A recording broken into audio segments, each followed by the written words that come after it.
Entonces, bueno, buenas tardes, más bien casi buenas noches. Vamos a iniciar con esta primera clase que es la clase del curso que tiene que ver con la leche, ¿verdad? Con la matriz láctea como tal. Vamos a conocer leche, ¿verdad? Como el fluido secretado por las glándulas mamarias de las hembras de los mamíferos, ¿verdad? Esto nos pone a nosotros ya una definición que deja por fuera ciertos productos que están en el mercado, como la leche de almendras, la leche de soya, ¿verdad? Que este tipo de productos como tal no se deberían llamar leche, se deberían llamar un extracto alimenticio alto en proteínas, ¿verdad? De la leche como tal. Perdón, del fruto, más bien del fruto no sería aquí, bueno, sí, caso de la almendra sí, del producto vegetal como tal, ¿verdad? De la biomasa como tal. Leche solamente le podemos llamar, por ejemplo, la leche que viene de las vacas, ¿verdad? De las mujeres, ¿verdad? Humanas, de cuando hay obviamente un proceso de lactancia. La leche de búfalas, la leche, por ejemplo, de cabra, y cuando son obviamente animales, ¿verdad? Esto incluye el calostro. El calostro es una fase de la leche que tiene un color más amarillento, un poquillo hediondo, ¿verdad? Bueno, bastante más hediondo, que es muy alto en proteínas, un tipo de proteína especializada que se llama inmunoglobulinas, que ellas tienen funciones específicas para que cuando la hembra va a tener la cría, la primera leche que la cría va a tomar es este calostro que está acá. El hecho de que sea un poquito más alta en inmunoglobulinas es porque esas inmunoglobulinas van a cubrir o van a cumplir un papel protector, ¿verdad? Obviamente, sobre la cría como tal.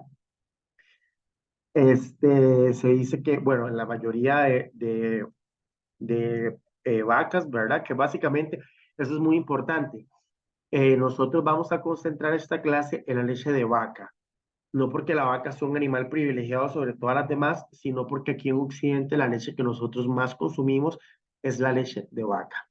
Entonces no tendría sentido, por ejemplo, empezar a concentrar una clase en leche de cabra, cuando obviamente no es la leche que más se concentra, que más se consume. Sin embargo, obviamente la composición, bueno, no obviamente, sino la composición química de todas las leches es muy, muy parecida. Tal vez no en cantidades, pero sí a nivel de los componentes que esta tiene. Generalmente una vaca, tal vez de una raza no especializada, es capaz de poder llegar a producir hasta 5 litros de leche al día. Ustedes ven, es bastante. 5 litros de leche es, bueno, 5 de los tarros de leche que uno compra. No es una cantidad tan pequeña que es lo que logra dar un animal. Sin embargo, hay vacas o animales especializados que se han venido, por razas más bien especializadas, que se han venido especializando hasta llegar a cumplir hasta 35 litros de leche al día, lo cual es muchísimo, ¿verdad? Muchísima cantidad de leche. Estamos hablando ya de 7 veces lo que, lo que la vaca originalmente daría. Dentro de algunas propiedades fisicoquímicas, es importante que lo conozcamos. La primera, es un líquido opaco amarillento. Este líquido opaco amarillento es amarillento por los carotenoides. Recuerden que obviamente las vacas como tal, no, ellas no consumen carne. Ellas lo que están es consumiendo generalmente productos vegetales. Dentro de los vegetales, ¿verdad? Básicamente, se van a encontrar muchos pigmentos. Muchos de esos pigmentos son carotenoides. Recuerden que los pigmentos, lo que eran, este, carotenoides, los que eran, este, antocianinas, y todos estos son los que le dan los colores a los alimentos. Pasa con los carotenoides que ellos son muy estables. Entonces, al ser tan estables, aunque la vaca venga y consuma el alimento que tenga que consumir, es casi muy probable que ellos vayan a pasar prácticamente a la sangre y por ende pasen a la leche de una forma casi que íntegra. Entonces, a mayor sea el contenido de carotenoides que va a tener el animal en su alimentación, va a ser más amarillento el color de la leche. ¿De acuerdo? La leche como tal no es blanca, la leche tiene que tener un color relativamente amarillento precisamente por eso. Este, Otra cosa muy importante es que el líquido es opaco. Si ustedes se ponen a ver la leche, ¿verdad? Uno no logra ver a través de ella lo que sería un líquido translúcido, como por ejemplo sería el agua, como por ejemplo sería el agua con colorante verde, que es un colorante verde, pero uno logra ver a través de él, es translúcido. La leche no. La única forma que nosotros tengamos, en este caso, un líquido que no sea translúcido es porque tiene algún estado de dispersión, ni siquiera en estado de disolución. Porque recuerden que cuando tenemos una disolución homogénea, las partículas son muy pequeñitas. Entonces, la luz pasa a través de ellas.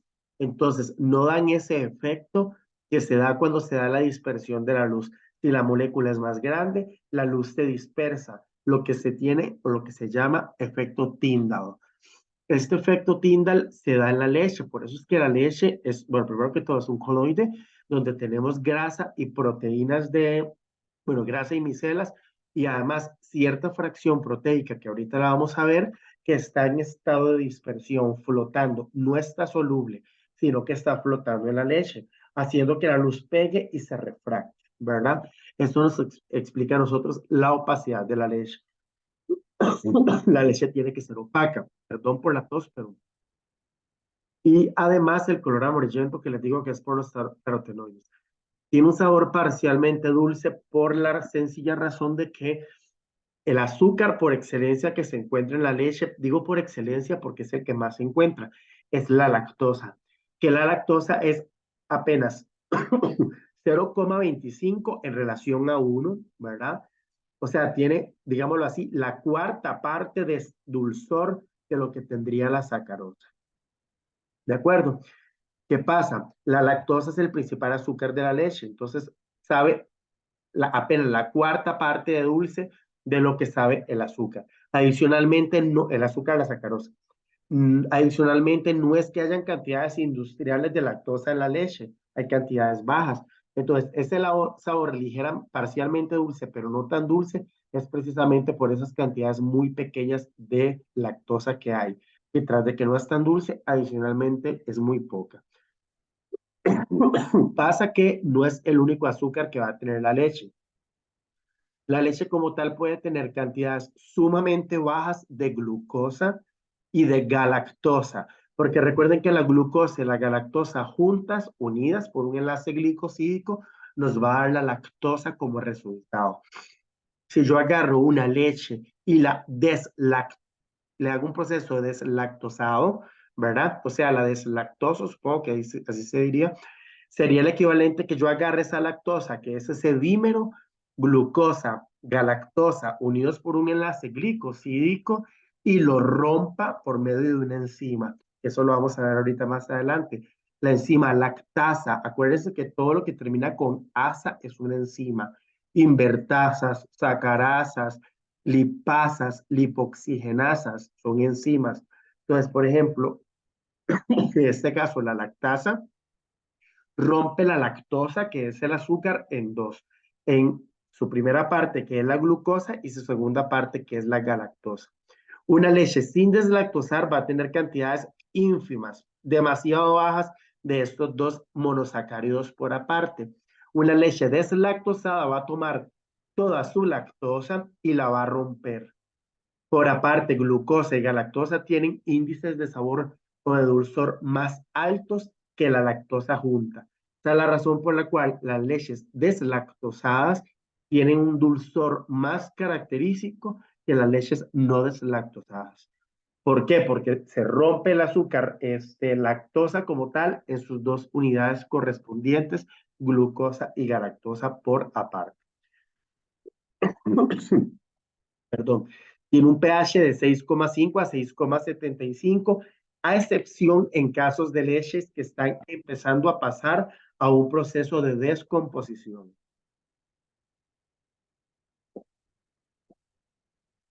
Cuando hay procesos de descomposición, lo primero que va a pasar es que la lactosa va a empezar a convertirse, bueno, hay un montón de procesos de fermentación dentro de la leche, un montón de cosas, pero parte de la lactosa va a empezar a oxidarse como tal y convertirse en ácido láctico. Este ácido láctico como todo ácido, ¿verdad? Se desprotona en disolución, generando una mayor cantidad de iones hidronio que harían que este pH de 6,5, 6,75, que es lo que uno lo espera, baje. Una de las pruebas que vamos a hacer el sábado es acidez titulable. Uno espera ver una cantidad de acidez lo suficientemente baja, poca acidez, de tal forma que el pH únicamente se baje a esto. Si tenemos acideces mucho más altas, ¿verdad? Vamos a tener un pH más bajo. Ya estaríamos entrando a esa zona donde la leche se está empezando a descomponer. Una leche descompuesta va a tener un sabor ácido, pero también va a tener un sabor amargo. El amargo como tal no es debido al ácido láctico. Más adelante vamos a ver, bueno, no, esta presentación no está, pero vamos a ver que obviamente la leche tiene una cantidad de proteínas tan grande que si yo empiezo a agarrar las proteínas y las empiezo a romper, se me forman aminoácidos. Pero antes de que se formen los aminoácidos pequeñitos, se me pueden formar péptidos. Estos péptidos tienen sabores amargos, ¿verdad? Recuerden que un péptido es una cantidad de aminoácidos más pequeñita, ¿verdad? Juntos por enlaces peptídicos, que lo que es obviamente ya una, una proteína que es muy grandota, ¿verdad? Tiene un punto de fusión, ¿verdad? De menos 0,53 a menos 0,55, que está dado por los sólidos totales. Aquí donde hablamos en sólidos totales es muy importante. Recuerden de la química agroindustrial 1 que les tuvieron que haber dado que el agua se me congela a 0 grados. Si yo empiezo a disolver en agua algún sólido, ¿verdad? Siempre que este sólido sea soluble, él va a bajar el punto de ebullición, perdón, el punto de fusión del agua. Por ejemplo, entonces, ¿quiénes serían aquellos capaces de bajar el punto de fusión del agua de que conforma la leche acá? La lactosa, las proteínas solubles, como por ejemplo las albúminas y las lactoglobulinas, ¿verdad? Algunos minerales que andan por ahí, sodio, cloruro, potasio, magnesio, sales fosfatadas que andan por ahí, que toda esta gente es soluble. ¿Quiénes no bajan este punto de ebullición? Las fracciones insolubles. Las proteínas que se llaman caseínas, que las vamos a ver ahorita, son insolubles. Ellas no bajan ese punto de fusión. La grasa tampoco, ¿de acuerdo? Entonces tiene un punto de fusión más o menos entre esto, la leche recién ordeñada, recién obtenida de la mama, de la vaca. Si nosotros agarramos leche y le echamos un poquito de agua, por ejemplo, llegó el lechero, antes se daba muchísimo eso. Llegaba el lechero, ordeñaba con las manitos la vaca y sacaba 2 tarros de leche grandotes. Y la adulteraba. Adulteraba significa que la modifica de forma intencional. Le echaba a esos 2 tarros de leche grandes un poco de agua para no tener 2 tarros, sino tener 2 tarros y otro poquitito más. Si cada tarro varía 1.000 colones, este otro poquitito costaba, qué sé yo, 300. Entonces ya no se ganaba 2.000 colones, sino que se ganaba 2.300. La gente se daba cuenta, ¿no? La gente se tomaba la leche, le sabía leche, ¿verdad? Pero esa leche estaba adulterada. En la medida que yo desconcentro la cantidad de sólidos solubles, tengo menos lactosa, tengo menos sales, tengo menos de todas las fracciones solubles que están aquí dando vueltas, este punto de ebullición no se va a bajar tanto, sino que va a subir. Pues va a congelar, ¿verdad? Ya no a menos 0,53 ni a menos 0,55, sino que va a congelar como a menos 40 o va a congelar como a menos 30. Peor de los casos, congelaría menos, perdón, menos 40, no, disculpen. No va a congelar a menos 0,53 y menos 0,55, perdón. Va a congelar a menos 0,40, dije, no me acuerdo, o menos 0,35. Ya en el peor de los casos, a menos 0,10, ya parecería casi agua que se congela a 0 grados. Entonces, una prueba tan fácil como esta, que es punto de fusión, nos permite a nosotros ver adulteración de la leche en el punto de recolección de la leche. La leche lleva todo un proceso, ¿verdad? Que las personas que trabajan en pasteurización, perdón,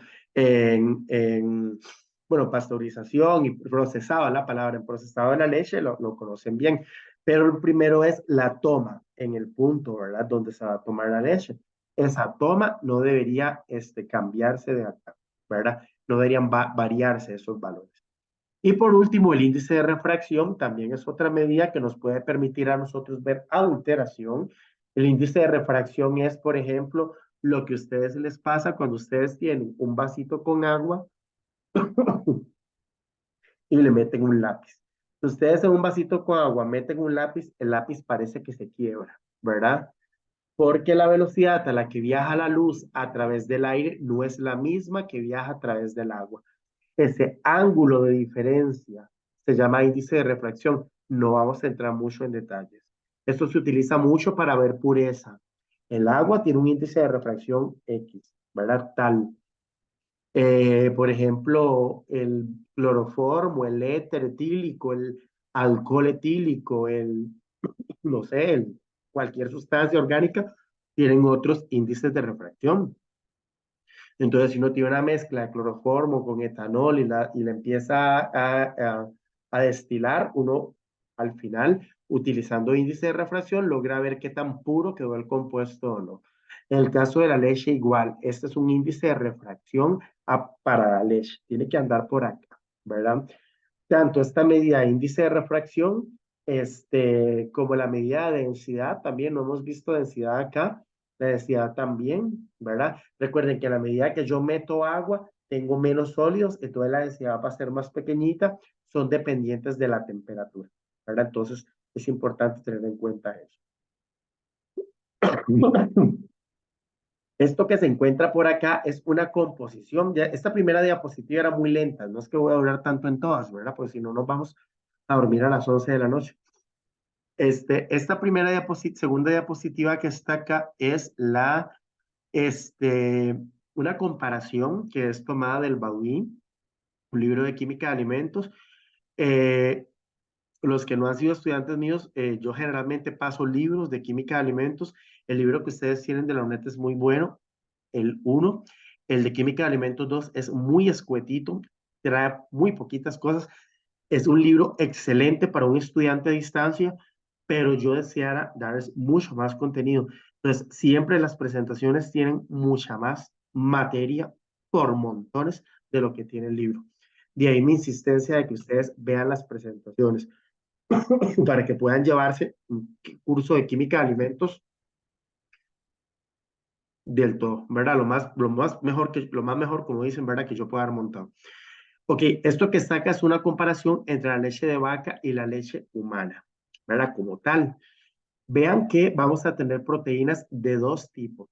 Caseína, que si le vamos a considerar la caseína, viene de la palabra casein, de queso, ¿verdad? Caseína es toda aquella fracción de la proteína de la leche que es insoluble en el agua de la leche, el agua que conforma la leche. Por lo tanto, se encuentra formando conglomerados que andan por ahí flotando en la leche. Andan por ahí flotando. Son unos conglomerados que ahorita los vamos a ver que se unen por medio de unos puentes que se llaman fosfato. Todo esto que está acá es lo que llamamos proteína del suero, ¿de acuerdo? También se le puede llamar seroproteínas, ¿verdad? Proteínas del suero o la palabra suero, seroproteínas. Y aquí entran las lactoalbúminas. Recuerden la diferencia entre albúmina y globulina. Las albúminas son solubles en agua. Las globulinas ya no son solubles solamente en agua. El agua tiene que tener sales disueltas. ¿Qué pasa con la leche? ¿La leche tiene sales disueltas? Sí. Entonces, ese medio que está ahí es capaz de solubilizar tanto albúminas como globulinas. Por lo tanto, ellas dos que están acá son solubles en la leche. Vienen inmunoglobulinas, todo este montón de gente que está acá, todo esto forma parte de las caseínas del suero. Posteriormente viene grasa, vienen hidratos de carbono. Si ustedes se ponen a ver dentro de hidratos de carbono, solamente aparece lactosa, ¿verdad? No aparecen desglosados otros. Sin embargo, el término hidratos de carbono anda en 4,84, mientras que lactosa anda en 4,70. ¿Qué quiere decir? Que este 4,84, 4,70 es lactosa. ¿El resto qué era? Este pedacito de lactosa que se hizo, ¿verdad? En galactosa y glucosa. Jamás va a haber fructosa, porque como un organismo humano va a producir fructosa, ¿verdad? Es un poco extraño. Fructosa, el azúcar de las frutas, ¿verdad? O generalmente otro tipo de azúcar es muy difícil, ¿verdad? Por no decir imposible. Vean que de las proteínas, la leche de vaca es superior a la leche humana. Vean que dentro de las grasas, la leche de vaca es muy parecida a la leche humana, ligeramente inferior. ¿Verdad? La leche de vaca es muy alta en proteínas, obviamente, uno, eso lo podían ver así. ¿Cuánto de proteína ocupamos los humanos? O sea, somos, lo más que generalmente pesamos son 80 kilogramos, ¿verdad? 90 kilogramos, si somos un poco más musculosos, más gruesitos, ¿verdad? Una mujer, las mujeres generalmente andan 60, 70. La cantidad de músculos que ocupamos no es tan grande como ya un toro, ¿verdad? Ya eso sí ocupa un montón de músculo. La cantidad de proteína necesaria para mantener un metabolismo así es mucho mayor, obviamente, en una vaca que un humano. No hay que perder de vista que la leche, el objetivo, digamos, fisiológico de la leche no es los lácteos, ¿verdad? El objetivo fisiológico de la leche es amamantar crías y hasta ahí. Que nosotros ahora lo usamos que para hacer helados, queso, natilla y comer con pan y gallo pinto en la mañana, excelente, ¿verdad? Por dicha ahora se puede porque qué rico. Pero el objetivo de la leche no es nutrir personas adultas, es nutrir personas pequeñitas, ¿verdad? Neonatos, bebés o terneritos o lo que sea. De acá, bueno, ¿cómo se produce la leche? Las ubres de una vaca, bueno, y eso también aplicaría para el seno de una mujer, pero nos vamos a concentrar, bueno, y para las cabras y toda esta gente, pero nos vamos a concentrar en las ubres de una vaca, tienen estas partes, ¿verdad? Que aquí es donde uno presiona, ¿verdad? O las máquinas succionan, obviamente, ya ahora no es que tenemos un montón de, sino máquinas, ¿verdad? Succionan acá.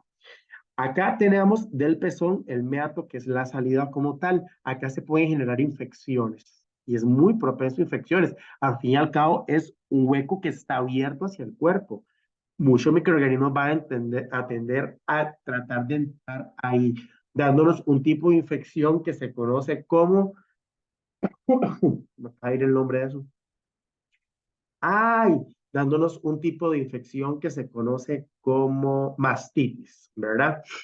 Aquí se pueden generar infecciones.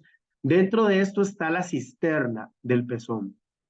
Esa cisterna es un conducto de agua que va desde la glándula, ¿verdad? ¿Verdad? Cisterna de la glándula y lleva la leche hacia afuera. Vean que cada una de estas glándulas que están acá, ¿verdad? Va a estar unidas a estos que parecen racimos de uva a través de conductos. Todos estos conductos van a dar a estos que están acá, que parecen estas uvas. Y cada una de estas uvas se va a llamar un alveolo. Entonces, dentro de la ubre está, bueno, el cosito ese que sale hacia afuera, ¿verdad? Está la glándula unida por conductos a los alveolos. Dentro de estos alveolos hay un espacio vacío, donde se genera la bioquímica básicamente de la formación de la leche. Vean que esa alveolo que está acá está rodeado por un montón de células que son estas rosadas que ustedes las ven acá. Estas células rosadas son células especializadas, obviamente, ya tienen una función programada por el ADN que les dice a usted, mi hijita, la necesito generando leche. Solo lo que tienen que hacer es hacer leche. Entonces, básicamente, ellas lo que hacen es generar leche. Vean que ellas están unidas a arterias. ¿Las ven? Aquí sale el alveolo, entra este conducto, que es este mismo conducto, ¿verdad? Ellas acá es donde cae la leche. ¿Cómo funciona esto? Estas células rosadas que están acá obtienen sangre de la arteria, ¿verdad? Ellas generan un mecanismo bioquímico para mucho de lo que proviene de esas arterias, envasarlo y pasarlo hacia el líquido que está aquí afuera. La combinación de todas esas cosas que se van empacando en las células y van saliendo a este espacio es lo que conocemos como leche. ¿De acuerdo? Cada una de estas células rosadas es lo que vemos acá. Acá nuevamente está el conducto, está el alveolo, está el conducto, el alveolo, están cada una de estas células que están acá, y esta célula acá tiene un acercamiento, ¿verdad? Viene acá, tienes toda la célula especializada. Obviamente hay un montón de mecanismos bioquímicos aquí que yo me deseara conocerlos, pero tendría que sentarme a estudiar ya demasiado, ¿verdad? Y tampoco es el objeto, ¿verdad? Saber tanto de la bioquímica, de la formación de la leche en una célula. Pero bueno, aquí hay un montón de procesos que se dan. Hay un núcleo, como que es el que dirige todo, como todo lo de biología siempre. Hay un aparato de Golgi, que es el que lleva, ¿verdad? Por toda la célula los diferentes compuestos. Hay, ¿verdad? Grasa que sale encapsulada y entra al lumen. Este lumen es este espacio que vemos aquí, ¿verdad? Este espacio. Vean que sale grasa encapsulada. Va a salir, acá se ven chiquititas, se las ven proteínas. ¿Quiénes eran las que generaban las proteínas en la célula? Los, ay, se me fue el nombre. Ay, ¿quiénes eran en biología los que generaban las células? Aquí está, ribosomas, ¿verdad? Los ribosomas eran los que generaban las proteínas, perdón. Ellos eran los que generaban las secuencias de proteínas que salen acá. Y este encapsulamiento de la grasa, ¿verdad? También proviene posiblemente de encapsulados del aparato de Golgi. Es todo un proceso bioquímico que ocurre en la célula que va liberando las cantidades exactas, al menos que haya un desorden metabólico en la vaca, que obviamente ya eso sería ponerse a investigar qué pasa ahí, pero van generando las cantidades exactas de proteínas, que son estos puntitos negros, de grasa encapsulada, para que aquí adentro se genere un líquido con las características necesarias para que cuando ya salga por este conducto, llegue a esta cisterna y se saque acá, ¿verdad? Ya salga la leche con la composición como tal. Bueno, ¿qué vamos a ver de aquí al final de la clase? Proteínas, carbohidratos y lípidos. La parte que más me interesa es la parte de proteínas. Bueno, no la que más me interesa porque en realidad todas son interesantes, pero la que más largo vamos a durar es la parte de proteínas. Las proteínas se dividen en dos, ¿verdad? Las caseínas, ya les dije que son las insolubles, y toda la fracción soluble, dentro de las cuales las más importantes van a ser lactoalbúminas y lactoglobulinas, siendo ambas solubles en agua que conforma la leche, gracias a todo el montón de iones que hay ahí en forma salina. Las primeras son separables por condiciones ácidas. Eso lo vamos a hacer en el laboratorio. Vamos a agarrar leche y le vamos a poner vinagre. Ustedes lo pueden hacer en la casa de ustedes. Ustedes lo pueden hacer donde sea. Ustedes agarran leche, le ponen limón y se separan las caseínas. Hay un proceso bioquímico, no bioquímico, en este caso estaremos hablando no, ni siquiera bioquímico, un proceso químico bastante chambón, de hecho, en el cual las caseínas ya en condiciones ácidas se precipitan. Hay un montón de procesos que utilizan o de platillos que utilizan básicamente esas propiedades, ¿verdad? De separación de la caseína por condiciones ácidas. Las caseínas se separan por ácido.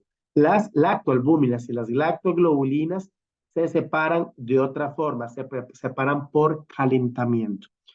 Si ustedes han puesto a hervir agua en leche en algún momento, se van a dar cuenta de dos cosas. Uno, la leche ustedes la ponen a hervir y esperan que hierva. Empieza a calentarse, pero se dan cuenta, hirvió, pero no hierve un poquito, hierve como loca. Ese montón de formación de espuma se da por una única razón. Recuerden que hay mucha proteína que está soluble. Y recuerden que todas las proteínas tienen, o la mayoría de las proteínas van a tener dominios polares y dominios no polares. Los polares, ¿con quién van a tender a interaccionar? Con el agua. Los no polares, ¿con quién van a tender a interaccionar? Con las grasas o con el aire. Si ustedes se ponen a ver, la combinación del aire es oxígeno, que es una molécula no polar, nitrógeno, que también, dióxido de carbono, que también, que son los principales componentes del aire.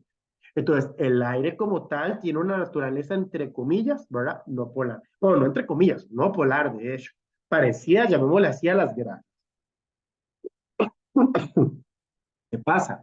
Entonces, las proteínas van a tender a tener un dominio que va a tender a interaccionar mucho con el agua y un dominio no polar que va a tender a interaccionar con el aire. Entonces, siempre decimos que una propiedad de las proteínas es que son formadoras de espuma. Esto es química de alimentos uno, ¿verdad? Son formadoras de espuma, ¿por qué? Porque interaccionan tanto con el agua como con el aire. ¿De acuerdo? Entonces, ellas tienden a interaccionar con ambas, forman espumas muy voluminosas, ¿verdad? Entonces, la leche la ponemos a hervir, genera aquel espumarajo, ¿por qué? Porque hay demasiadas proteínas solubles. Adicionalmente, la leche termina de hervir. La ponemos a enfriar y cuando está fría, encima de la leche vemos lo que todo el mundo dice que es como una telita, ¿verdad? ¿Qué es esa telita? No es caseína, es la fracción soluble que se desnaturalizó, fundamentalmente lactoalbúminas y lactoglobulinas. Ellas se desnaturalizaron, ¿verdad? Cambiaron su estructura nativa de tal forma que quedaron insolubles. ¿De acuerdo? Y esa es esa telita que nosotros vemos. ¿Cómo separamos las diferentes proteínas? Las caseínas por condiciones ácidas o enzimáticas. Ácidas como el limón, o como el vinagre, enzimáticas con una enzima específica que le llamamos cuajo, ¿verdad? Que es la que utilizamos para hacer quesos. En el caso de las proteínas que son solubles, ya no nos sirve la forma enzimática ni el ácido, sino que nos sirve la temperatura para poder quitarlas de ahí. Esto no me interesa tanto, enzimas y inmunoglobulinas, bueno, dentro de la leche también hay enzimas e inmunoglobulinas en menor cantidad con funciones específicas. Inmunoglobulinas precisamente para fortalecer el sistema inmunológico de la cría, ¿verdad? No son sintetizadas, esto es muy importante, no son sintetizadas en el alveolo, ellas no se sintetizan en estas células especializadas. ¿Vienen de dónde? Vienen de la arteria. Propiamente la vaca se la transmite a la cría, ¿verdad? Todo lo que es la inmunoglobulina. Algo muy similar va a suceder en el caso de la leche materna, ¿verdad? Esa es la razón por la cual dice la leche materna es el mejor alimento para él, ¿verdad? Obviamente casos de mujeres que no producen leche ya es un poco más complicado. Dentro de las proteínas insolubles, las caseínas, vamos a tener cuatro tipos: alfa, beta, kappa y gamma. Gamma me interesa, no. Digamos que son las discriminadas porque no me importan tanto. Pero lo que es alfa, beta y kappa, sí. Que las vamos a explicar a continuación. Dice que difieren en sus propiedades funcionales y su composición de aminoácidos. Esto es lo mismo que les acabo de decir. ¿Cómo separamos las caseínas? Por pH o por enzimas, ¿verdad? Separo las caseínas, agarro la leche, bajo el pH 4.6 o pongo un cuajo, separo toda esta gente, ¿verdad? Todas las caseínas alfa, beta, gamma y kappa. Y con temperatura logro separar a las otras, ¿verdad? Las lactoalbúminas de las unas que sí no se separan, que son estas, que eso no me importa. Pero bueno, muy bien. Importante. Vean que las gamma, las discriminadas, ¿verdad? Apenas están a un 4%. Son poquitas, y adicionalmente para efectos del curso, ¿verdad? Entonces, pero las alfa, las beta y las kappa sí están en cantidades mayores. Las alfa en 34, hay dos tipos de alfa caracterizadas, tratémoslas como si fueran una misma, ¿verdad? Entonces sería más o menos estas que están acá, 34 y 8 nos da 42. Beta nos da 25 y kappa sí están en menores cantidades, pero aunque están en menores cantidades, tiene un papel específico importantísimo que ahorita lo vamos a ver. El resto de la gente, vean que lo que más hay es alfa y beta, ¿verdad? Y toda esta gente que está acá. Proteosa peptona, no recuerdo qué papel juega. Búsquenlo, ¿de acuerdo? Porque sinceramente no me acuerdo. Obviamente los pesos moleculares son altísimos. Recuerden que todas las proteínas, los pesos moleculares son gigantes, pero gigantes, gigantes, gigantes.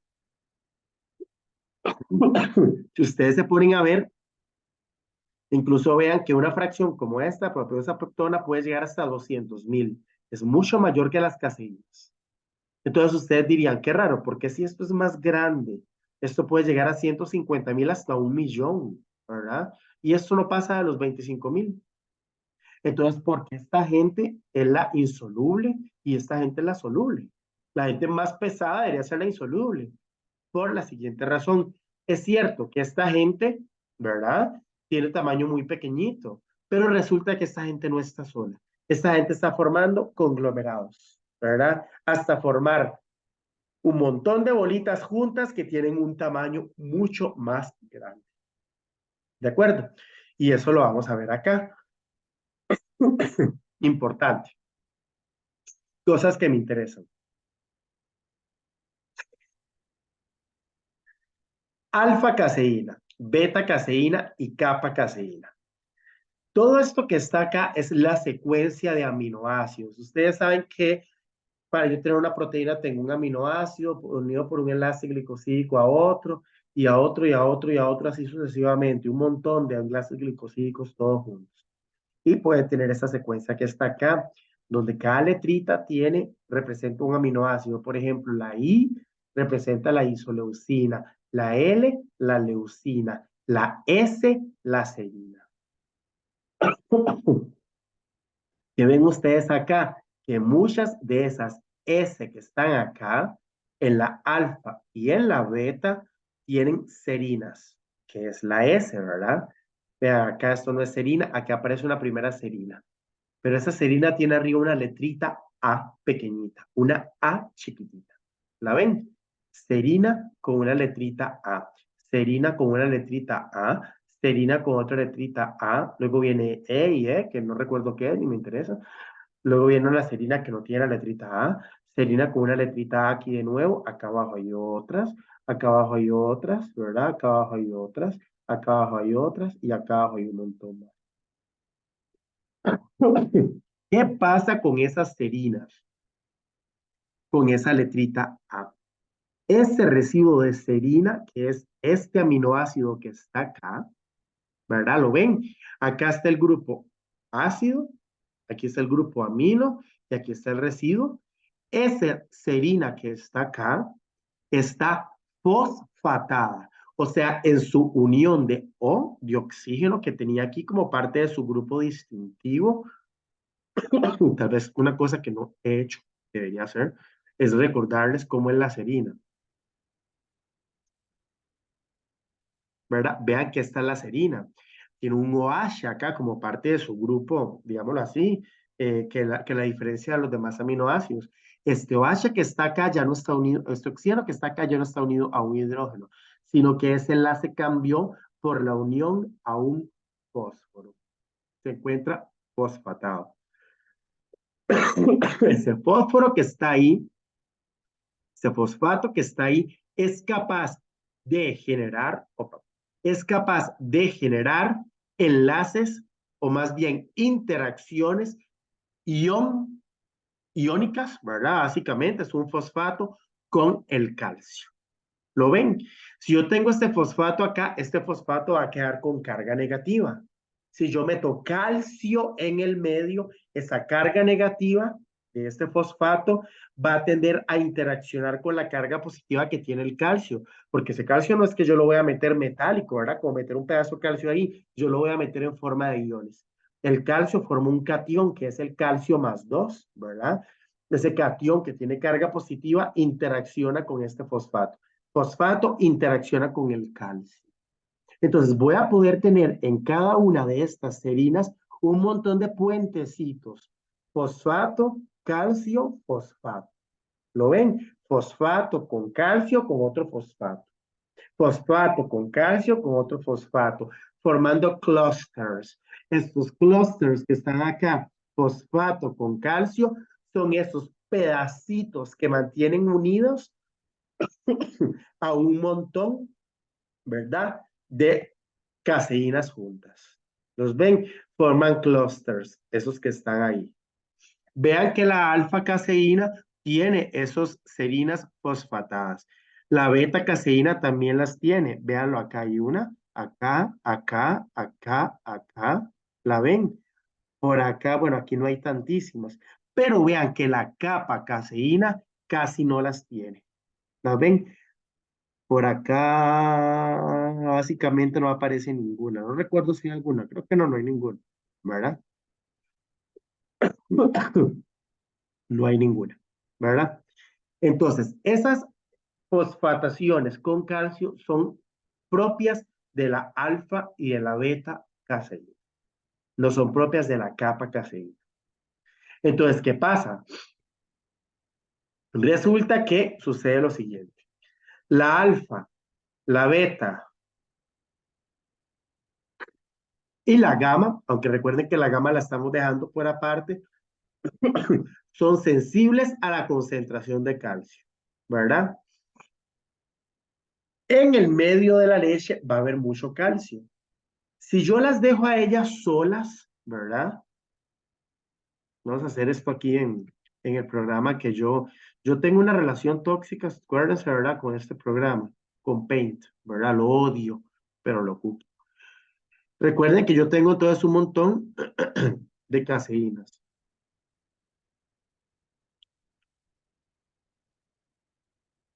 Tengo un montón de caseínas.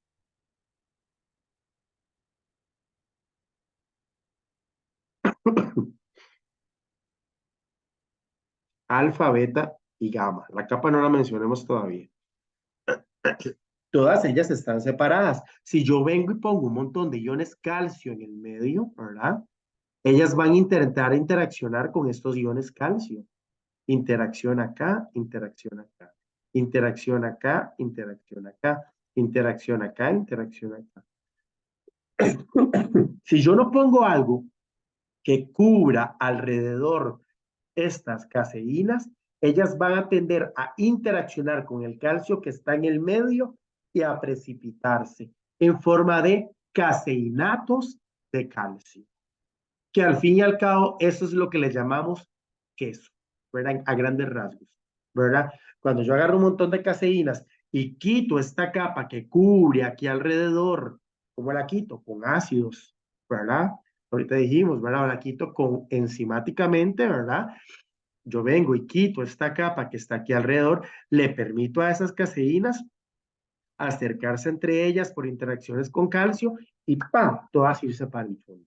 Entonces yo tengo que tener alrededor algo que permita que ellas no estén, ¿verdad? En unión entre ellas. ¿Qué ocupa alrededor? Una única caseína que no sea sensible al calcio. ¿Y quién era la única que no era sensible al calcio? La capa, ¿verdad? ¿Dónde había un residuo de serina fosfatado? En ningún lado. Entonces, ¿ella interacciona con el calcio? No. Como ella sí, ¿verdad? Entonces, ella no está interaccionando con el calcio. Entonces, véanlo acá. Voy a tener acá una capa caseína que va a estar alrededor, lo ven, alrededor de todo esto que está acá, evitando que el calcio venga y forme esas interacciones. La única forma que yo tengo de hacer que estas caseínas que están siendo cubiertas por esa capa de caseína capa, valga la redundancia, ¿verdad? Por esa fracción de caseína capa que está alrededor e impida que ellas se unen y colapsen, ¿verdad? La única forma que yo puedo hacer que ellas se unan es quitando esta caseína capa de acá. ¿De acuerdo? Entonces, vean, la caseína capa estabiliza la micela en disolución, ¿verdad? Ahorita vamos a ver cómo se desnaturaliza. Esto no me interesa tanto. La beta es la más no polar y tiene conformación, bueno, la gamma proviene de la degradación de la beta. Tal vez eso es una cosa, ¿verdad? Que la gamma se va a parecer mucho a la beta porque precisamente se degrada. No la estamos mencionando mucho, pero bueno, ténganlo por ahí. Esto, ojo, que está acá, ahora sí, es lo que me interesa. Cuando nosotros agarramos un vaso de leche se ve opaco, porque la luz no logra atravesar la leche, sino que se refracta. Tienen que haber moléculas o agregados, no moléculas, agregados lo suficientemente grandes para que la luz llegue, pegue y colapse. No, no colapse, se refracte, ¿verdad? Tiene que haber agregados grandes. ¿Quiénes van a ser esos agregados grandes? Todo esto que está acá. ¿Lo ven? Vean que acá tenemos dos tipos de bolitas. Las bolitas que están desnudas y las bolitas que están vestidas de una pequeña cantidad, la ven aquí afuera, de caseína kappa. Las bolitas que están desnudas están interaccionando con estos puntitos azules. ¿Qué eran estos puntitos azules? Los clusters, ¿verdad? La palabra cluster en español se, se define como agregados. Son agregados. En química es un poco más compleja, no vamos a entrar en detalles. Es agregados, ¿de acuerdo? Entonces van a ser agregados de calcio. Ustedes se lo pueden imaginar como esos puentecitos calcio-fosfato. Entonces vamos a tener un montón de caseínas que están desnudas de la caseína kappa, ¿verdad? Pero que están formando, ¿verdad? Puentecitos de calcio con todas las demás. Y hay alrededor otro montón más que están protegiendo, ¿verdad? Protegiendo que estas sí tienen una cobertura acá alrededor, ¿verdad? Tienen una superficie enriquecida por caseína K.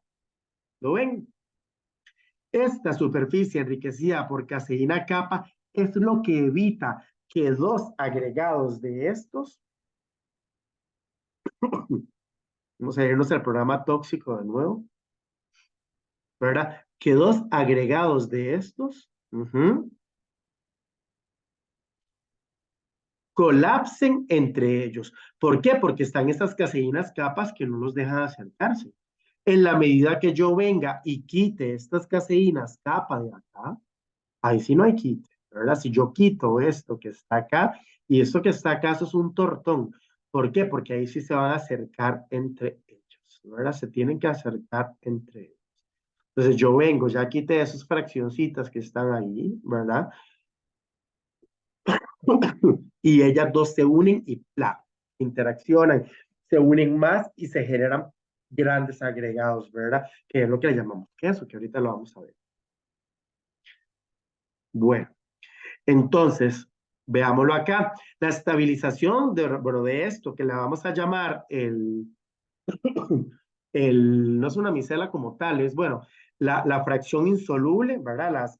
Los agregados de fracción insoluble de la leche, de proteína insoluble, la estabilización se da gracias a puentes de fosfato de calcio, que son esos puntitos azules que están ahí.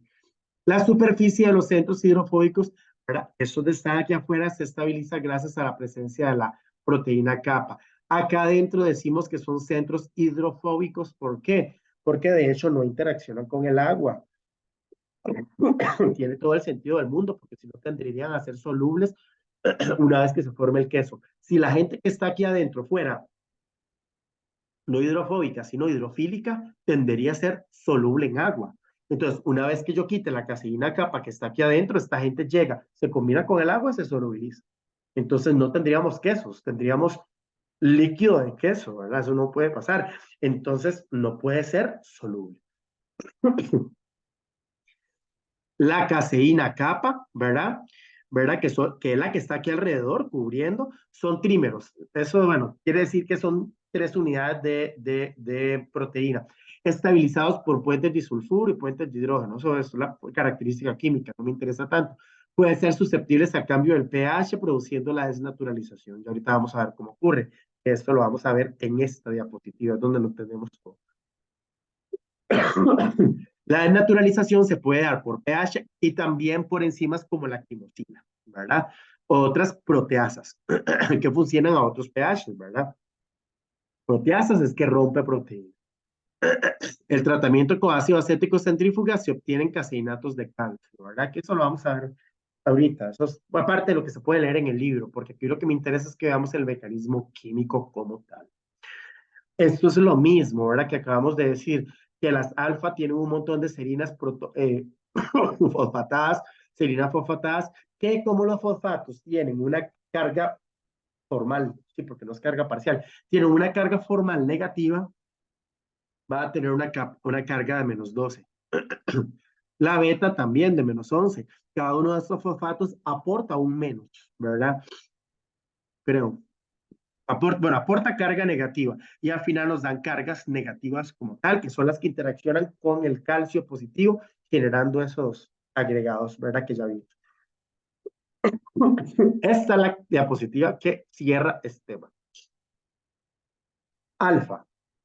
Esto es una caracterización por electrólisis, supongo que por electrólisis, donde se hace la caracterización de la proteína como tal. Se dice que toda esta parte de la proteína alfa, desde la 1 hasta la 40, vean que son 199 residuos. Al hablar de residuos, les estoy hablando de aminoácidos. Un aminoácido se llama un residuo, ¿verdad? Unido a otro aminoácido tenemos 2 residuos, otro aminoácido 3 residuos, otro aminoácido 4 residuos, 5, 6, 7. El extremo de este primero, que es empezamos con una arginina y terminamos con un triptófano, ¿verdad? Unido a, que es el que tiene el, el COH y este empieza con el NH2. Pero bueno, la arginina hasta el triptófano. Los primeros 40 aminoácidos son hidrófobos, o sea, no les gusta el agua. Del 41 hasta el 80, ¿verdad? Y del 81 hasta el 120 contiene fosfoserinas. Tienen los fosfatos, ¿verdad?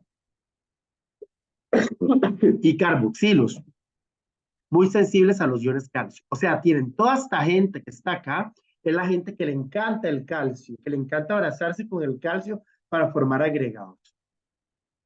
Del 121 como hasta el 160, abundante en hidrófobos, ¿verdad? Igual, todo esto es hidrófobo, no interacciona con el agua. Lo que nos importa es esta parte, que es la parte que le encanta el calcio, unirse con el calcio.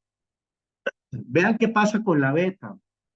Igual, de la 1 hasta la 43 ya tiene fosfoserinas y todo este gran pedazote muy hidrófobo, ¿verdad? No interacciona con el agua.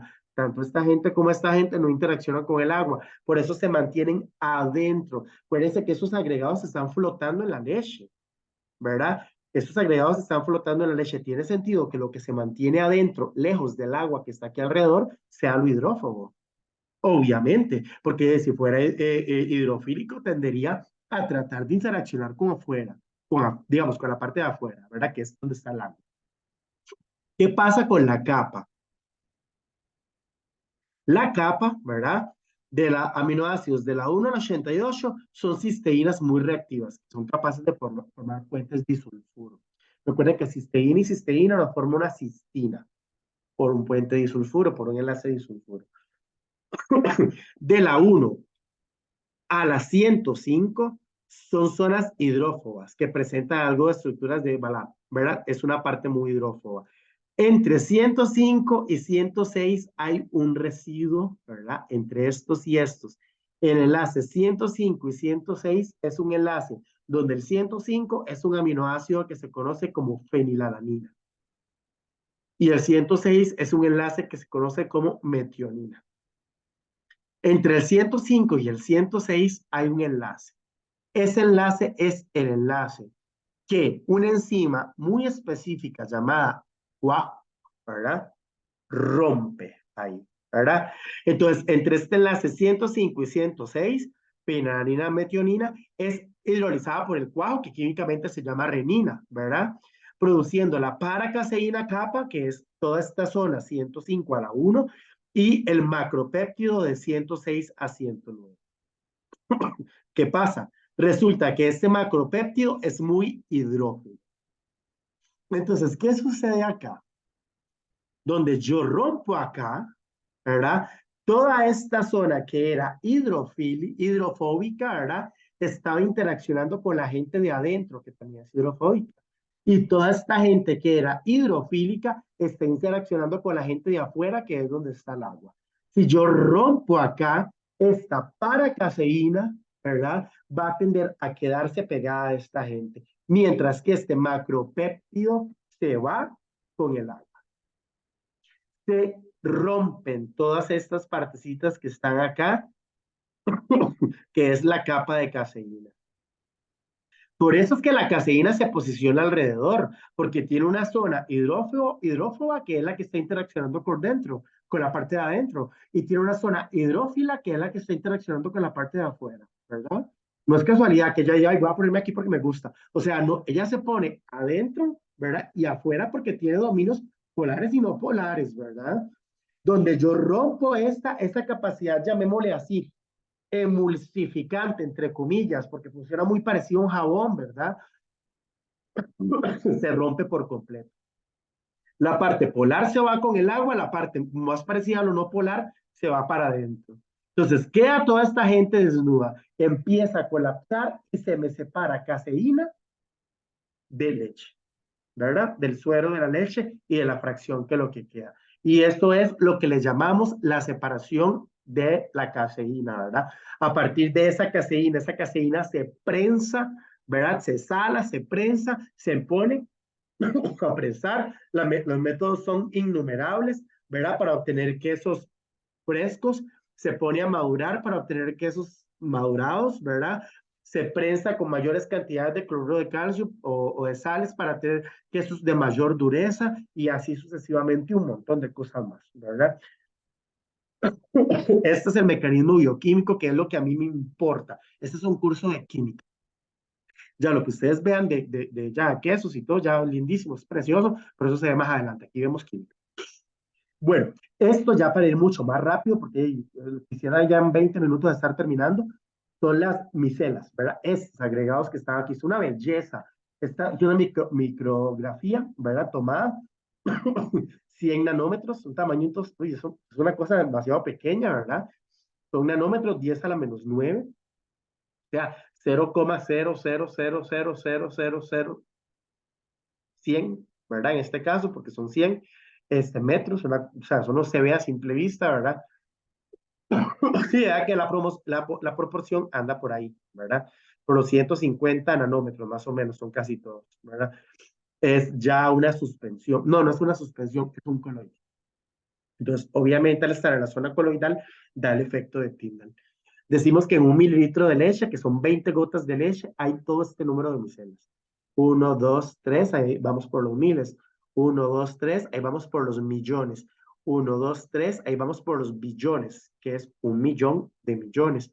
1, 2, 3, ahí vamos por los trillones.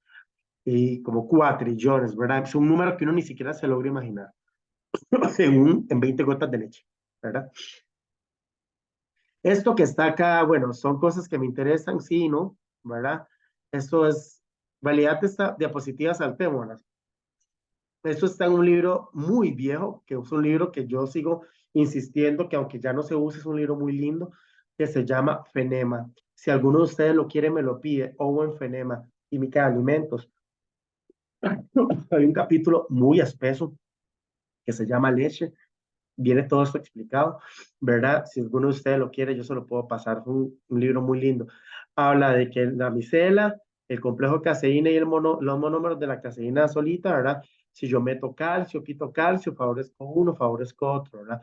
Obviamente, por dar un ejemplo, al meter calcio voy a hacer que estos monómeros tiendan a unirse, ¿verdad? Entonces, más calcio va a desplazarme hacia la formación de un complejo.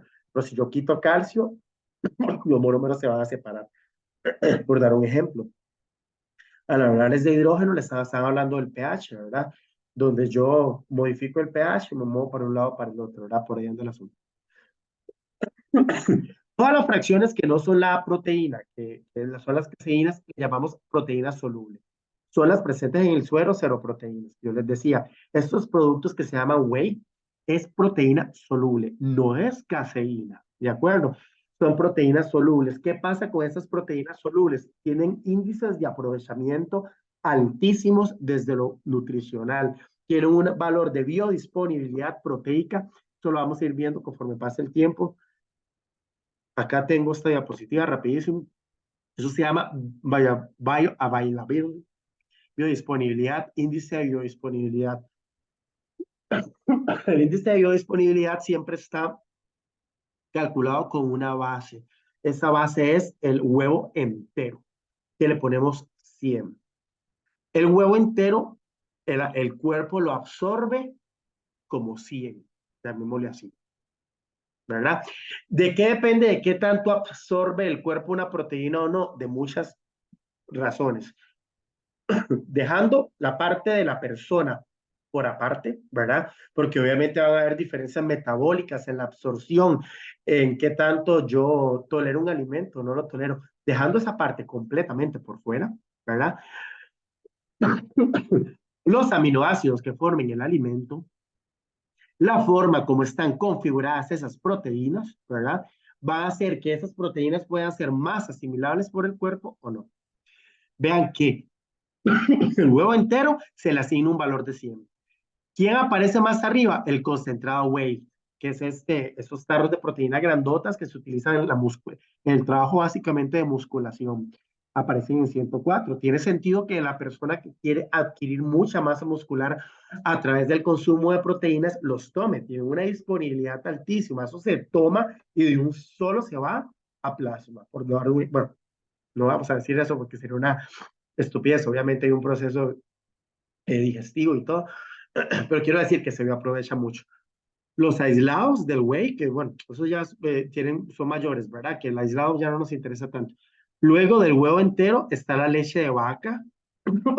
Luego de la leche de vaca está el egg white, ¿verdad? Que es la clara del huevo. Luego están los tejidos musculares, que lo vamos a ver la otra semana. Pescado, de la carne de res, el pollo, ¿verdad? La caseína no es tan bioasimilable, obviamente es insoluble, ya cuesta más metabolizarla, ¿verdad? Vean que arriba toda la gente que está acá es la gente que proviene del animal, de la dieta de consumo animal. ¿Tiene sentido esto? Por supuesto. ¿Por qué? Porque obviamente la secuencia de aminoácidos que forman los alimentos de origen animal provienen de un tronco común con nosotros. Entonces son muy parecidas a las de nosotros. Yo me parezco más bioquímicamente a una vaca que lo que me parezco, por ejemplo, al trigo. Obviamente, ¿verdad? Vean que entonces toda la gente que está aquí abajo con índices de aprovechamiento menores son los alimentos de origen vegetal. Entonces, esto es una cuestión de que si bien es cierto, dietas vegetarianas, por ejemplo, contienen proteína, pero esa proteína cuesta un poquito más bioasimilarla. Denme un minuto y vuelvo. Un minutito nada más, disculpen.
Perdón, ya volví. Entonces, lo que les decía, ¿verdad? Bueno, esto en cuanto a las proteínas, ¿verdad? Lo que es la proteína como tal. Como les decía ahora, son muy sensibles a tratamientos térmicos. Recuerden que tras el hervido de la leche, esa fracción que queda separada, esa telita que le llamamos, es toda esta fracción lactoalbúmina y lactoglobulina, ¿verdad? Este, están estabilizadas por puente disulfuro. Esas son ya las características químicas, ¿verdad? Que hace que sean solubles.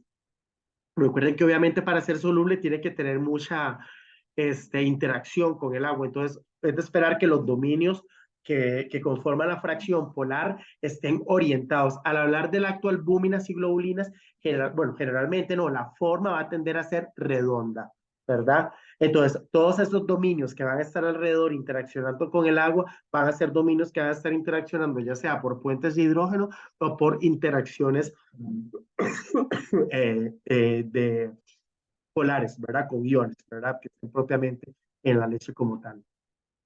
Como les decía, hay una altísima biodisponibilidad, hasta de 104 en relación con el factor el factor fijado, que es el huevo entero, ¿verdad? Que es de 100, y se utiliza como suplementos, ¿verdad? Vean que se llama proteína del suero de la leche, no caseína, ¿de acuerdo? Luego, bueno, esto que está acá no me interesa tanto. Tal vez esta parte, recordar que las albúminas son solubles en agua y las globulinas en disoluciones salinas, pero ya hemos visto que dentro de la fracción de la leche va a haber muchos iones, ¿verdad? Que se encuentran por ahí.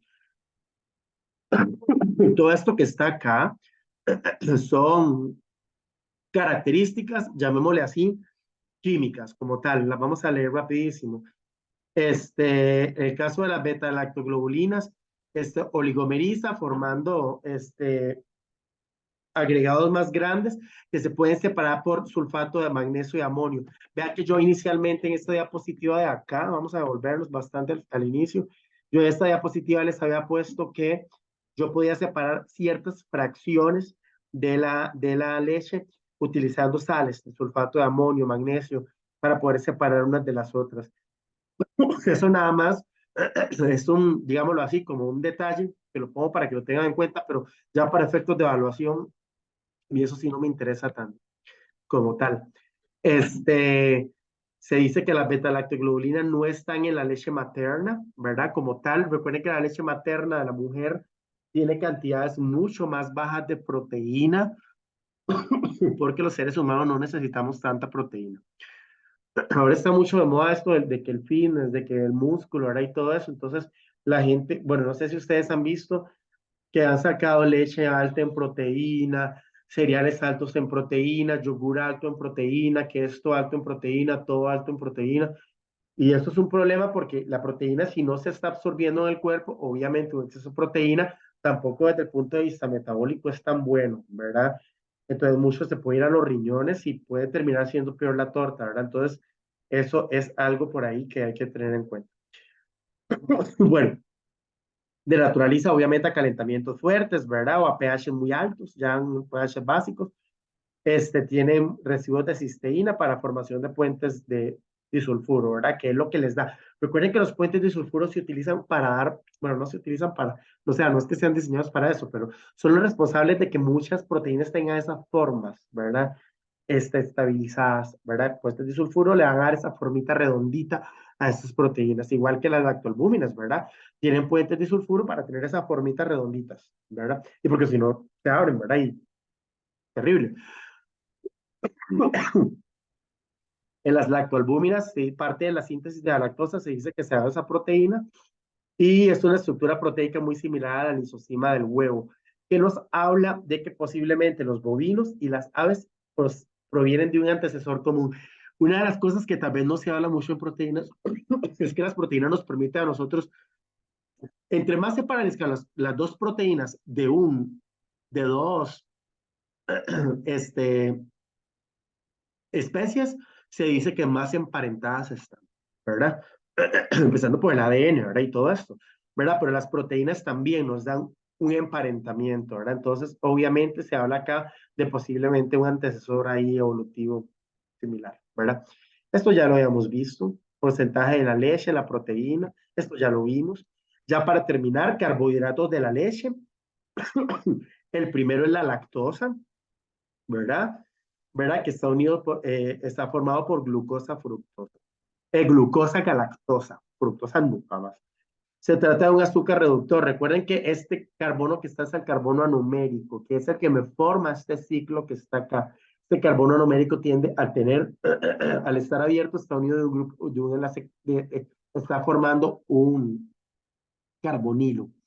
Ese carbonilo que está acá, ¿verdad? Al estar abierto, formando un carbonilo, le da la probabilidad a la leche de poder tomar el cobre 2 y reducirlo a cobre 1. Esos son azúcares reductores. Estos azúcares reductores, ¿por qué? Son reductores porque sí, ya no me importa. No. ¿Qué es la razón de importancia ya para química de alimentos 2? Azúcares reductores va a tender a reacciones de oscurecimiento por vía Maillard mucho más favorables que azúcares no reductores. Esto lo vamos a ver en el laboratorio del sábado, domingo, que yo voy a tener leche pinito y la voy a meter a la estufa, ¿verdad? y voy a ponerla a calentar. Voy a ir sacando muestras de leche, ¿verdad? Voy a tener leche pinito, ¿verdad? Leche con lactosa y leche deslactosada. ¿Y qué va a pasar ahí? La lactosa es un azúcar reductor y está bien, ¿verdad?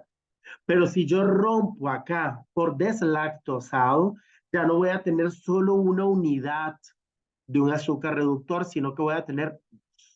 Recuerden que todos los monosacáridos son reductores. Entonces, si yo agarro esta lactosa que tiene este carbonilo que está acá, que es reductor, rompo este enlace glicosídico, ya voy a tener tanto este carbonilo como este otro carbonilo que está acá, que ambos son reductores.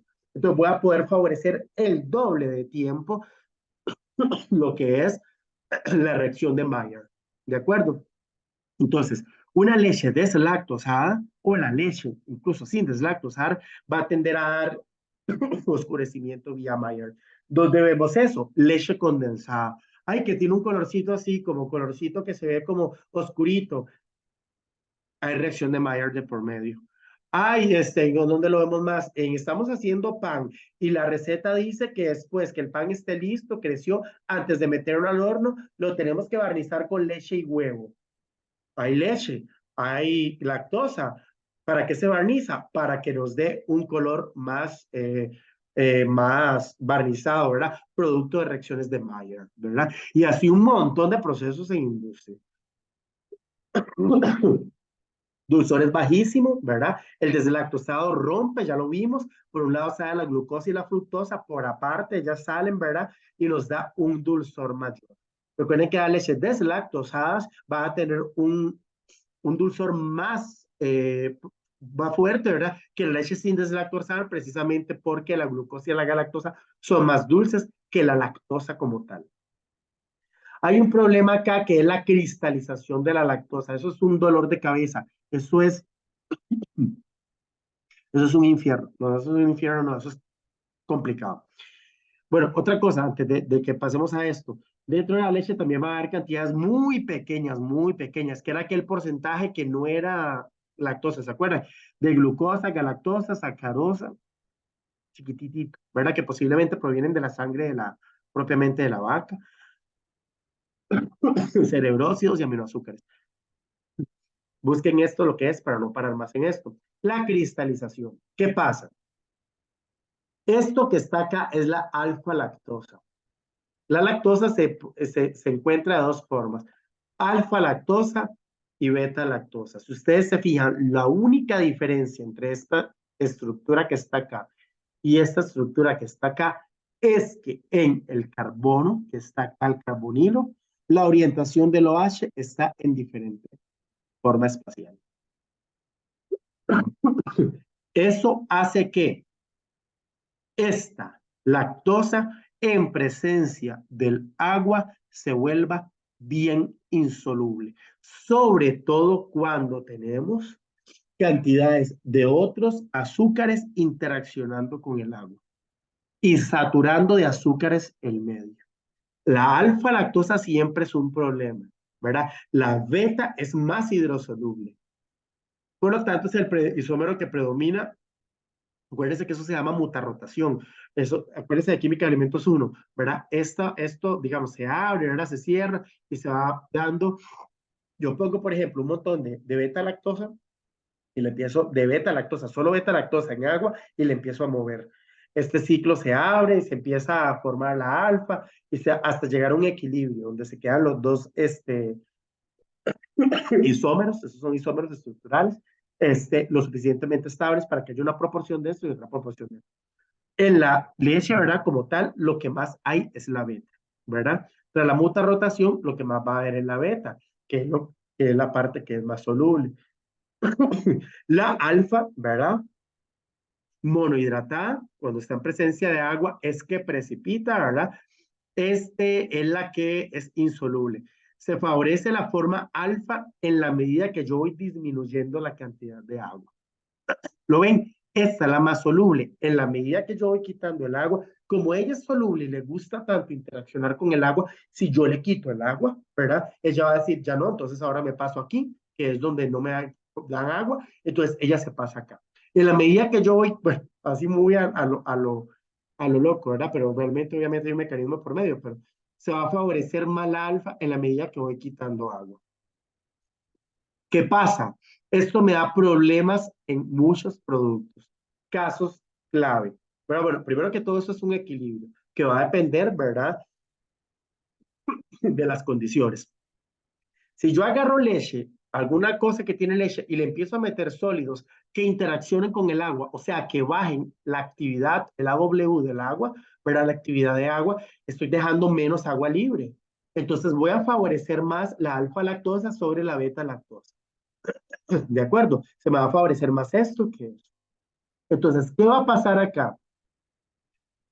Helados. Aquí yo no le estoy haciendo, bueno, aparece este helado, ¿verdad? Yo no le estoy haciendo, tengo que aclarar propaganda, ni mucho menos hablando mal de ninguna marca comercial. Eso puede pasar en cualquier producto, ¿verdad? De este, o ni es que yo promueva el uso de la dos pinos, ¿verdad? Aclaro mucho esto. Pasa en helados. Conforme va pasando el tiempo, se puede llegar y puede sentirse cierta arenosidad en un helado. Esa arenosidad que aparece en los helados es lactosa que no está disuelta en forma alta. En las leches evaporadas, en las leches condensadas, ¿verdad? Tampoco tengo ningún tipo de vínculo con la Nestlé ni tampoco los odio. Los pongo como ejemplo. Leches como estas, si pasa el tiempo, ¿verdad? Bueno, lo mejor de los casos, si pasa el tiempo que el fabricante asegura, ¿verdad? Yo puedo empezar a ver la formación de núcleos arenosos que están ahí, ¿verdad? Y eso es un problema. La leche condensada tiene una particularidad, es demasiado, pero demasiado saturada en sólidos. Si yo saturo demasiado en sólido, la leche condensada azucarada tiene azúcar. El azúcar interacciona con el agua, disminuye la W terriblemente. Entonces voy a favorecer demasiado la formación de las alfa lactosas. Entonces, en la leche condensada es casi obvio que se me va a formar arenosidad. ¿Qué es lo que tengo que hacer yo? Tratar de que esa arenosidad sea no una arenota grandota, sino arenitas pequeñitas. Eso se hace sembrando cristales, ¿verdad? Se utiliza la introducción de cristales muy finos como semillas para dar tersura. ¿Cómo funciona eso? Ya casi terminamos. De por sí ya casi, en la cara mía. De por sí ya casi no aguanto hablar. Vamos a borrar todo esto. Si ustedes tienen un montón de lactosas, que las vamos a representar como palitos,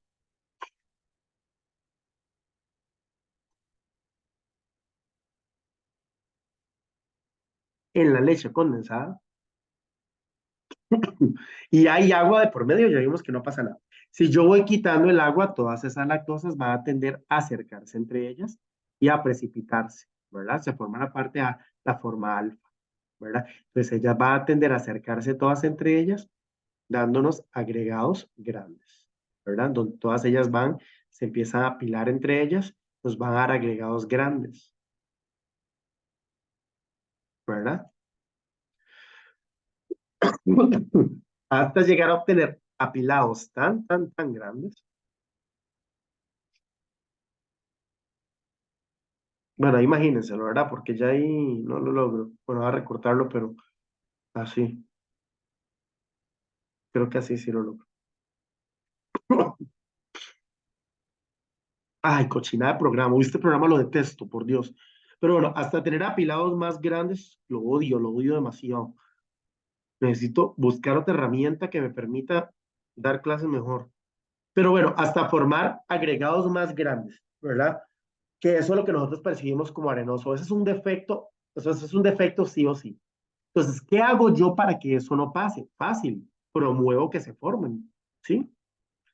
Pero promuevo que se formen poniendo un sembrado de cristales. Pongo este, pongo este, pongo este, pongo este, y de un solo, yo me aseguro que cuando yo puse un montón juntos, esta lactosa que está acá va a tener que decir, ¿me voy para acá o me voy para acá? Entonces, bueno, digamos que esta lactosa se vino y se vino para acá. Esta otra no va a decir venirse para acá, y ni que fuera mona, ¿verdad? Entonces va a decir, bueno, hey, esta otra se fue para allá, yo me vengo para acá. Esta se vino para acá, esta más bien se vino para acá. Esta se vino para acá. Esta otra ya no se vino para acá porque no había campo, entonces se vino para acá. Esta otra se vino para acá. Entonces, crecen cristales, sí, pero crecen cristales más pequeños. Al yo sembrar cristales, tengo un montón de cristales que todas las cosas van a tener que elegir para dónde se van. ¿De acuerdo? Entonces, tengo un montón de cristalitos, pero más pequeños, ¿verdad? Y eso es lo que yo hago al sembrar cristales, ¿verdad? Evitar que se me desarenosidad. Una cosa que es muy importante es que hay mucha intolerancia a la lactosa. ¿Qué es intolerancia a la lactosa? Una persona tolerante a la lactosa, que es esta pelotita que está negro con verde, entra, pasa por el tracto digestivo, entra acá, hay una enzima que se llama lactasa, acá, que está en los intestinos delgados. La lactasa rompe la lactosa en sus dos unidades, glucosa y galactosa. Vean que el negrito, que es la glucosa, y la verde, que es la galactosa, la lactasa es la A, ¿verdad? Al pasar por acá, se rompe la glucosa y la galactosa, ¿verdad? Y son capaces de poder absorberse por las vellosidades que hay en el intestino delgado. Acuérdense que el intestino delgado es un recubrimiento que tiene un montón de vellos, ¿verdad? Como deditos, que ellos absorben. ¿Qué pasa con la gente que es intolerante a la lactosa? Esta A, que es la que rompe la lactosa en dos, no está. Entonces, esto viene acá, entra, pasa por el tracto digestivo, al no estar la A, ¿verdad? Pasa directo, ¿verdad? Y entra la lactosa dentro del intestino grueso. Como entra dentro del intestino grueso, las bacterias que están ahí la descomponen en forma de un montón de cosas, ¿verdad? Ellas se alimentan y vienen y descomponen esto en forma de gases metano, al tener residuos de cisteína, en forma de gases de sulfuro de hidrógeno, y nos da esa flatulencia, ¿verdad? O la diarrea, que es la gente que es intolerante a la leche. La intolerancia a la lactosa, ¿verdad? Es algo muy genético. Se habla que en personas, aquí se habla de intolerancia a la lactosa. Vean que en países, por ejemplo, de esta parte de arriba, esta gente escandinavia y todo esto, hay mucha tolerancia a la lactosa. La gente que es intolerante es muy poquita. Vean que la gente ya de África Central, ¿verdad? Nosotros como latinos ya somos poco tolerantes, ¿verdad? Ya eso es genético, ya eso lo traemos, ¿verdad? Y la gente ya, por ejemplo, de ciertas partes de Europa, y la gente que está, por ejemplo, acá en Estados Unidos, que generalmente han habido inmigraciones de acá, ¿verdad? Exceptuando obviamente el factor latino que ha emigrado, ya la intolerancia es un poco menor. Lípidos. De lípidos son varias diapositivas. Ya no aguanto hablar, entonces no voy a poder llegar hasta acá. Mañana les mando dos clases. Una primera clase que es el resto de lo que tenemos que ver hoy. Voy a tratar de ir un poco más rápido, perdón, es que yo hablo tanta parte. Y el resto que es la parte de propiedades funcionales, que es donde vemos toda la parte de procesos tecnológicos, reacciones químicas dentro de la leche, y ya empezamos a ver lácteos como tal, productos de la fermentación, ya empezamos a ver cremas ácidas, conocemos en Costa Rica como natillas, yogur, ¿verdad? Las cremas de diferentes tipos, la mantequilla como tal, eh, bueno, la mantequilla como tal. Antes de esto teníamos otro tipo de cremas, como la que se le pone al café, la leche condensada, la leche en polvo, ¿verdad? Y todas estas cosillas que están acá. Entonces los mando mañana porque ya no puedo hablar. Chicos, dudas que tengan, porque si no la clase queda acá, ya no aguanto. Profe, yo tengo una duda. Bueno, una duda En no, nada más es una pregunta así como rápida. ¿Qué podemos o qué deberíamos enfocarnos al estudiar para los quizzes? realidad no voy a hacer, no voy a hacer, voy a dejar de grabar, porque eso no tiene como mucho sentido que quede. ¿Ok?